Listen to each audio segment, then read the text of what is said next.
Guardians, I'm the Loot Doctor, and welcome back to our journey through Destiny 2's universe. I really want to extend a heartfelt thank you for the incredible support and new subscribers that joined us on our last video. You guys are my motivation and the reason that I make these videos.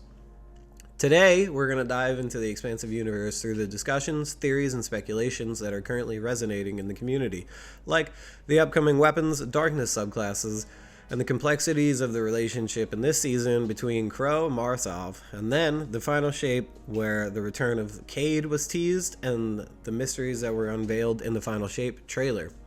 So, grab your Ghost Guardians and let's embark on another thrilling adventure through Destiny 2's universe.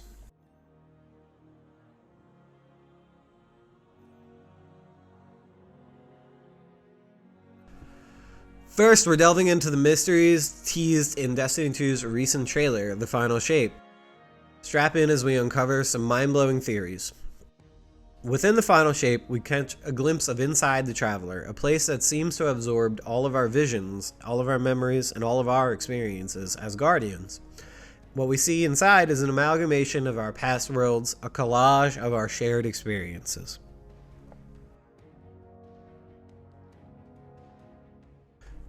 Not only that, the trailer also teased some new supers and aspects, one for each class, each tied to a different subclass.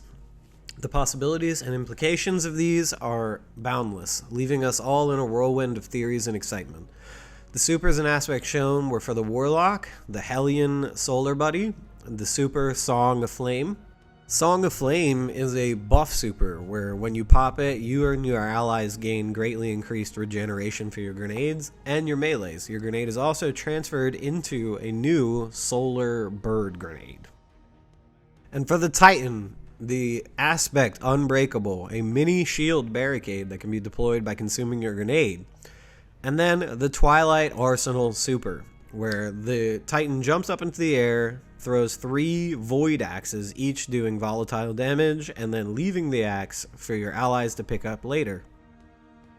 And then for the hunters, they got the new aspect Ascension, allowing you to jump up into the air, spinning the pole as if you're a helicopter, jolting enemies below. It can be used as basically a quad jump. And then they got the Storm's Edge new arc super. The hunter pulls out an electric knife, throws it up to 3 times, and blinks to each knife. And next, let's dive into the theories surrounding the structure of future content, the episodes. Speculation suggests that each episode might focus on a different darkness subclass and the factions that we'll confront in each. The first episode, Echoes, with its blood red coloration and the presence of what seems to be a Vex in the backdrop of the image, holds intriguing possibilities. While it may seem vague initially, when we consider the subsequent episodes and their colors, it might shed some light on the overarching theme. So we're going to go to the next one, Revenant. The dark blue coloration and the Scorn Captain in the image coincide remarkably with the Stasis coloration and the name Revenant, which happens to be the Stasis Hunter's subclass name. This alignment sparks speculation that this episode may dive deeply into the Stasis subclass, potentially introducing new Stasis-related abilities for our Guardians. The next episode, Heresy, has a green backdrop and a hive sword. The similarity in color to the Strand subclass brings up curiosities, but at this point, the connections to this subclass or the hive's involvement still remain elusive, leaving much to the imagination and sparking theories about the nature of this episode. Now, returning back to the first episode, Echoes, it's still interesting that it's a blood red correlation, and considering that the subsequent episodes are aligned with our 2 current darkness subclasses, people have gotten theories that this may be our red 3rd darkness subclass. There was also a dev stream by Bungie where they were showing off some emotes in the helm, and just like they did with Strand, they messed up and showed us a red coloration in subclass in the bottom left hand corner when they were showing off some emotes. So these all align with the fact that Echoes may bring us our 3rd darkness subclass.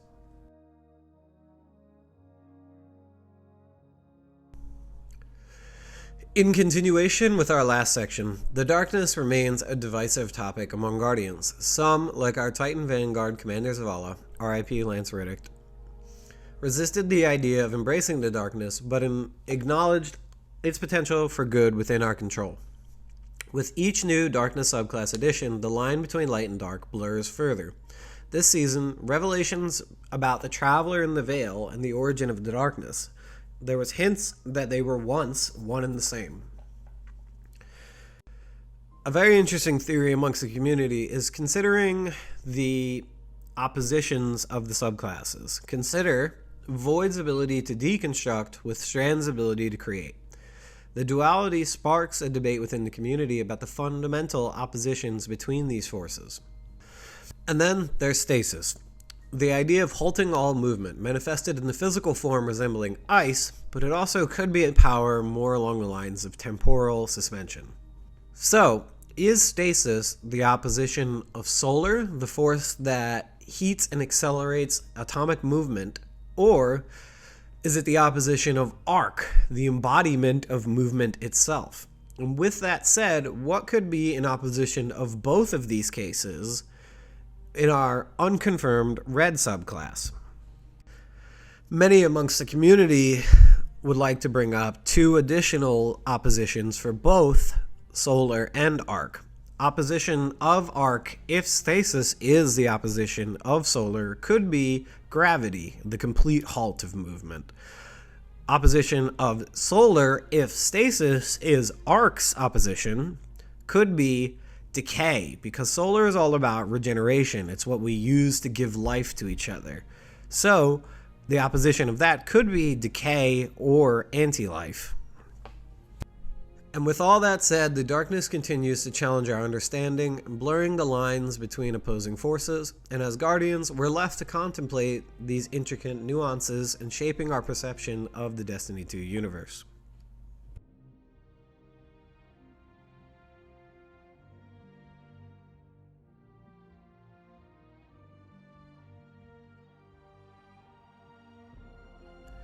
As the season unfolds, the anticipation grows for the exotic quest, featuring the final exotic bow. Speculation has been rampant for this bow, especially considering the pattern that each subclass has had a bow. So, what sets this one apart? Well, it's going to be craftable, and it's a Strand exotic bow. And yes, we're venturing back to the mysterious Black Guardian.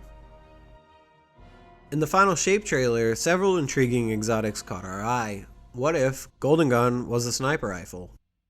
What if the ray of pure light that the Traveler fired at the Witness was a trace rifle? What if we got the first gun we ever picked up in Destiny 1 back in Destiny 2 as an exotic? And the Red Death is coming back, surprisingly, even though the Crimson exists. Now let's shift focus to the available exotics right now. The Tessellation is a pre-order bonus. I know no one wants to spend $100, but it's a fusion rifle that modifies itself to be whatever your subclass is. So if you're Strand, it goes in your energy slot and it becomes a Strand weapon. And it has a special reload that loads your grenade into the fusion rifle, turning it into a rocket-propelled shot. And then, originally planned for the final shape, the Dragon's Breath has returned as a seasonal weapon in this season's Season Pass. The exotic landscape is ever evolving, Guardians, and we're always on the edge of our seat ready to embrace these new exotics, but stay tuned for more updates and revolutions on the exotic arsenal. And as the season unravels, we can see that Crow, once Uldren Solve, is getting closer to Mara once again, his technical sister, but technically the Crow is no longer Uldren Solve, so I don't entirely agree with the idea that these two are getting closer and closer together. I feel like Mara is going to somehow bring Uldren back into the world, not the Crow. And then in the final shape trailer, we got to see that our boy Cade 6 has returned, our beloved Hunter Vanguard, but something's different. It's not exactly Cade, there's some kind of apparition of light around him, and it seems as if Ace is broken. Something else noticeable in this portion of the trailer is that it's only Ikora and Cade, and part of me wonders where Commander Zavala is, and I really hope that they don't kill him off, even though they just hired a new voice actor for him. And there you have it, Guardians. The Destiny 2 universe never ceases to amaze us with its tangled webs of characters and ever-evolving mysteries. As we journey through this season's revelations and ponder the fate of our beloved characters, the future of Destiny 2 still remains a compelling enigma. But this is just the beginning of this conversation. What are your thoughts on Crow's transformation, his dynamic with his technical sister Mara Sov, Cade 6's mysterious return, and how do you interpret the Final Shapes trailer and implications for Destiny future? Share your theories, your speculations, your reactions in the comments below, and your insights may spark new discussions and pave the way for future explorations within the Destiny 2 universe. Thank you for joining me on this exhilarating journey through the realms of Destiny 2. Stay tuned for more captivating and engaging content, and until then, keep exploring, Guardians. And remember, today's prescription is good RNG.